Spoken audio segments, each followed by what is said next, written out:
दोस्तों मैं जो है ना अपने union and highway minister Nitin Gadkari ji के बयानों से बहुत परेशान हूँ। ऐसी अजीबोगरीब बात करते हैं कि समझ नहीं आता कि ये आदमी मिनिस्टर है या कोई एक एवरेज आदमी है हमारी तरह। अभी हाल ही में इन्होंने एक बयान दिया था कि हाईवे जो जल्दी जल्दी टूट रहे हैं, मैं उसके ऊपर उस कॉन्ट्रैक्टर का नाम लगा दूंगा कि इस कॉन्ट्रैक्टर ने ये वाली रोड बनाई है, साथ में बारकोड भी लगा देंगे जिससे आदमी को पता चल जाएगा कि वो किस कंपनी ने बनाई है। तो भाई साहब वो तो हमें वैसे भी पता है कि कौन सी L&T ने बनाई है, कौन सी टाटा बना रहा है। एक रोड पर कोई भी जनता को ये मालूम हो जाए कि ये रोड मंत्री कौन है, सेक्रेटरी कौन है, उसका फ़ोन नंबर क्या है, कौन सा कॉन्ट्रैक्टर है, कौन एग्जीक्यूटिव इंजीनियर था, उसका फ़ोन नंबर, सब डिटेल दो तो ताकि प्रेस वाले मेरा फोटो क्यों छापे, मैं क्यों गाली खाऊं। अगर आपको कुछ करना ही है तो उसे ब्लैक लिस्ट कर लो। मतलब इनका ये कहना है कि अगर आपके घर का इंटरनेट चला गया तो ये आपको ये बता देंगे कि ये तो जियो का इंटरनेट है, तो आप सीधे उसको गाली दो। जो लोकल सर्विस प्रोवाइडर है उसे गाली मत दो। अभी हाल ही में इन्होंने एक और बयान दिया जो कि अप्रिशिएट करने वाला बयान है बेसिकली, कि विद इन 10 मिनट्स हाईवे पे जो एक्सीडेंट होते हैं वहाँ पे एम्बुलेंस पहुँच जाएगी। किलोमीटर के हिसाब से एक MOU करेंगे और उनको कहेंगे कि आपको हम लोग हर स्टेट को 100-150 जो एम्बुलेंस है हमारे पैसे से अच्छे क्वालिटी के एम्बुलेंस देंगे, आपके सिस्टम में चलाओ। पर हमारी कंडीशन ये होगी कि कोई भी एक्सीडेंट होगा तो 10 मिनट के अंदर आपकी एम्बुलेंस वहाँ पहुँचनी चाहिए। क्योंकि हाईवे पे बहुत ज़्यादा डेथ्स हो रही हैं और उन डेथ्स को रोकने के लिए ये एक बहुत वायबल स्टेप है जो मैं कहूँगा। बट भाई साहब रूट कॉज क्या है, क्या आपने कभी इस बारे में सोचा? देखिए सिंपल सी बात है कि आज जब हम बात भ्रष्टाचार की करते हैं तो आप सीधे सोचते हैं पुलिस वाले भ्रष्टाचार करते हैं, CMO भ्रष्टाचार करते हैं, शहर के नेता करते हैं।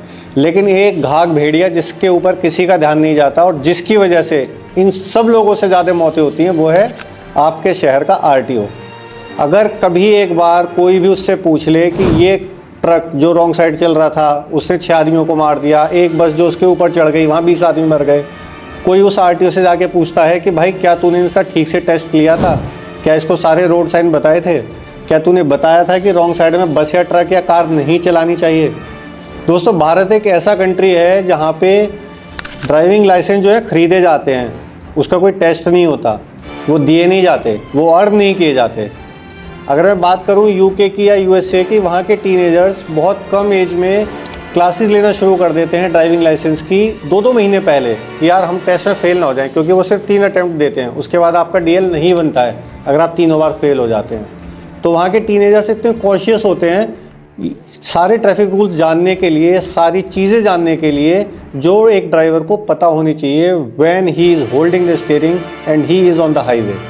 वेयर एज इन इंडिया आपसे कोई टेस्ट नहीं लिया जाता है, आपको सिर्फ एक दलाल ढूंढना होता है और आपका DL बन जाता है। इसीलिए आप आए दिन देखते हैं कि वो Haryana number, Delhi number, Punjab number की गाड़ियां लेन तोड़ रही हैं, इधर उधर से घुस रही हैं, रॉन्ग साइड चल रही हैं, फिर पता चलता है उससे बचने के लिए बाइक वाला मर गया, ये मर गया, वो मर गया।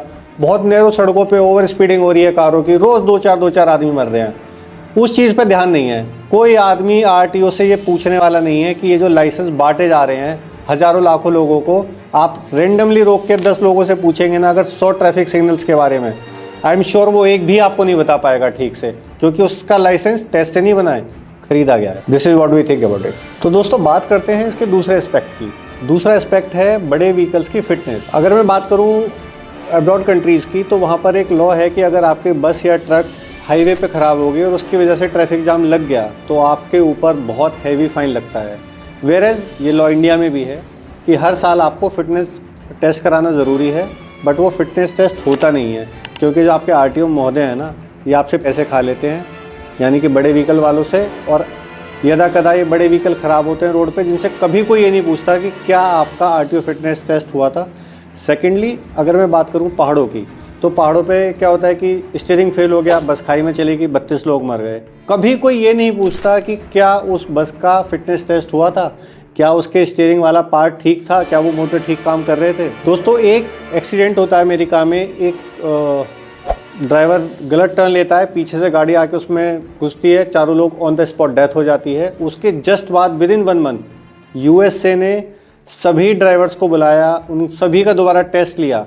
जनरली जो एशिया मूल के थे उनका इंग्लिश टेस्ट हुआ, उनका ट्रैफिक सिग्नल्स का टेस्ट हुआ और 3000 लाइसेंस कैंसिल हुए। क्या आप सोच सकते हैं एक एक्सीडेंट के बाद इतना हुआ? तो दोस्तों गलतियाँ कहीं भी हो सकती हैं, भारत में भी हो सकती हैं, गाड़ी चलाते हुए भी हो सकती है, गाड़ी ख़राब भी हो सकती है, बट बात यह है कि उसके बाद आप क्या करते हैं उसे ठीक करने के लिए। तो दोस्तों हमारा खाली ये कहना है कि इस चीज़ को ठीक करने के लिए रूट कॉज को समझना ज़रूरी है। बेसिकली स्कूल लेवल से शुरू किया जाए, बच्चे को पता हो, बात सिर्फ रेड लाइट तक सीमित ना हो, बच्चे को पता हो कि क्या ट्रैफिक के नॉर्म्स हैं, क्या हैजार्डस लाइट होती है और कैसे एक रिफ्लेक्टिव ट्रायंगल आपको लगाना है अगर आपकी गाड़ी में पंक्चर हो गया है या कुछ हो गया है।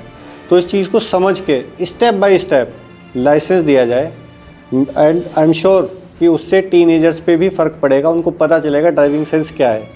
क्योंकि जो मूवीज़ में एक न्यूसेंस दिखाई जाती है, अगर मैं बात करूँ फास्ट एंड फ्यूरियस जैसी मूवीज़ की, तो उसमें इतनी रेकलेस ड्राइविंग है जिसको जस्टिफाई किया गया है, क्योंकि वो किसी फॉर्मूला 1 ट्रैक पे नहीं हो रही हैं, वो नॉर्मल रोड्स पे हो रही हैं।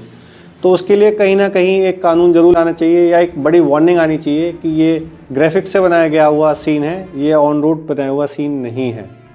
This is what we think about it. तो दोस्तों आपसे गुजारिश है, इस मैसेज को पहुंचाइए अपने दोस्तों तक जो ख़राब ड्राइविंग करते हैं, जिनका ड्राइविंग लाइसेंस खरीदा हुआ है, और अपने शहर के आरटीओ तक। जय हिंद, जय भारत।